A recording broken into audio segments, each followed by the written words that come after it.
How to add ribbing to your crochet projects. Start with a slip knot on your hook and insert your hook into the first stitch.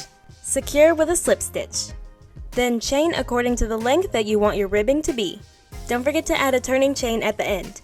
Single crochet into the second stitch and all the way down. I chained 7, so I'll have 6 single crochets. Once you're back to the base, ignore the stitch you slip stitched into at the beginning. Move to the next stitch and slip stitch into it. Then continue on to the next stitch and slip stitch into it as well. Turn your work and ignore the 2 slip stitches you just made. Single crochet into the back loop only of the next stitch. Continue to single crochet into all of the stitches until you reach the end of your row. Once at the end, add a turning chain. Turn your work and single crochet into the back loop only. Continue crocheting in the back loop only of all of the stitches until you've made it back to the base. When you're at the base, you're always going to ignore the last stitch you slip stitched into and slip stitch into the next 2 stitches. Once again, you'll turn your work ignoring the 2 slip stitches and working single crochets in the back loop only.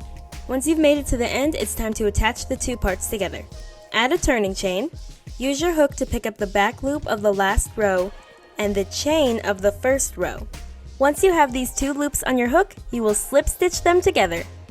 Continue this process until you've made it back to the base. Finish off, weave in your ends, and you've completed your ribbing. Hope this helps!